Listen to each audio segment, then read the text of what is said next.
Hello friends, welcome to Chella's Tutorial. In this video, let us learn process map in the measure phase. So let us understand why process map is important. So imagine you are a gardener, you garden for flowers, you just planting so many plants in your garden for growing flowers, and you are selling the flowers. For getting good flowers as a gardener, where you will focus? Your output will be the flowers. So for getting a good flowers, you will focus on developing or growing a good plants. For growing a good plants, sand and the roots are all the area you need to focus, and feeding with the proper fertilizers, water, all the inputs only you will be focusing for getting good flower as output. So that is why in the project also, so where we want to improve, that is our why, that is our output. For getting a output, good and great output, variation free or variation reduced output, we need to focus on the excess. So this process map is helping to identify all the excess. So it helps to understanding the flow and focusing on all the X, that is inputs. So it helps to systematically identifying the inputs, and after this, after using this process map, we will be listing out all the excess the proper way, and then further we will be just taking it for the analysis and improve. So that is why the process map is very important, because for getting a good outputs, we should have a good inputs. So we should understand what are the inputs making the difference in output. So for identifying all the inputs, this process map is used. So we have already learned about the process map in the earlier slides, even in the introduction also. So now we'll understand how to do stage wise the process mapping. So first of all, first stage we'll be doing a broader level process mapping. It's for top management.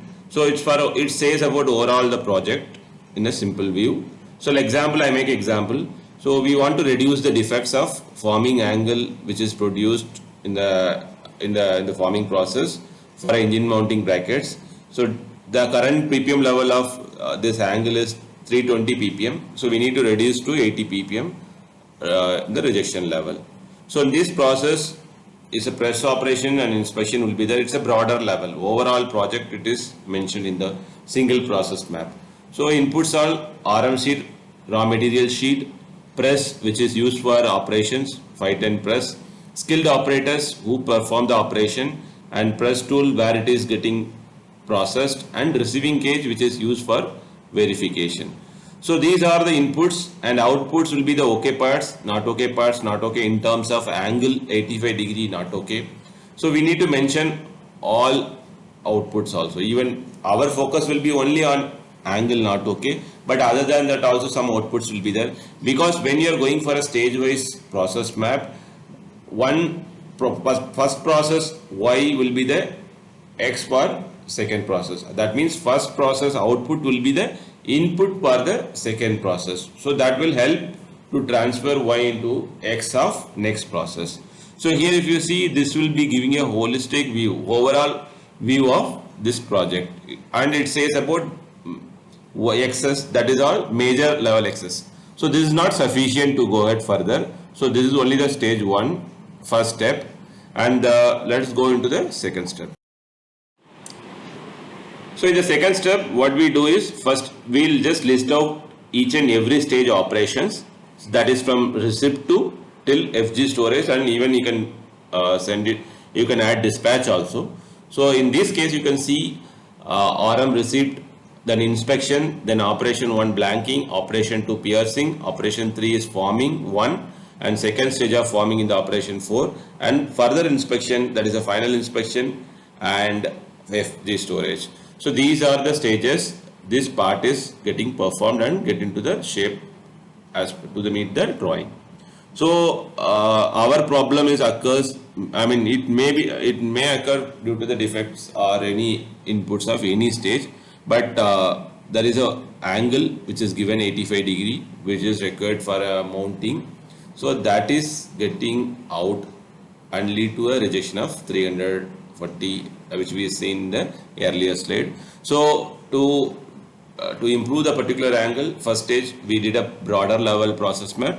Now second step is we are listing out all the stages of operation in the sequence form, that is a process flow chart. Everybody knows in the PPAP we do this process flow chart. The same way the process flow charts should be drawn, and we should go to the third stage. So now it is a third step where we are listing out all the X's. So in the first one we listed out only major X and major Y. Here we are listing out all the process mapping. Through process mapping we are listing out all X's and Y's for each and every stages of process. So I give only two examples below, so for better understanding. First one is blanking. We already in the previous slide we have seen that complete process flow chart. So the third stage will be the blanking. So the third operation will be the blanking. So we will understand the X's and Y's of this blanking process. So X inputs, RM thickness, RM tensile strength, skilled operator, machine parameter, press tonnage, stopper position. So I listed out few. You can just add more. There is no limitations. So CFT should be involved to brainstorm and listing out all the inputs. So the blanking is the process where value addition is done, and output would be blank width, cut blank width, edge burr and taper cutting. These are all the outputs. Like I said, we should include all outputs also. So one more example, like forming 2, operation forming 2. So there again inputs are blank width, whole CD, whole dimension and burr, locating pin size.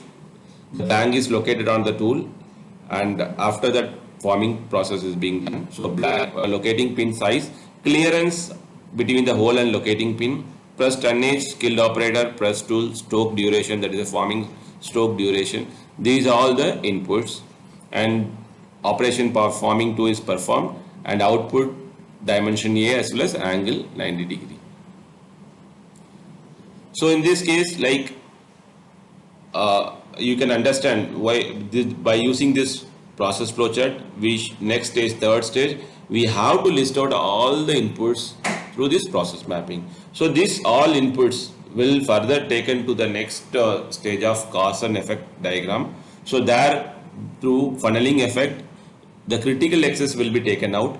If you are putting out 100 X's, so only 5 to 6 critical X's will be prioritized and taken out for the further analysis. So the next stage of cause and effect diagram and that funneling out of critical X's we'll see in the next video, and hope you got a basic clarity about process mapping.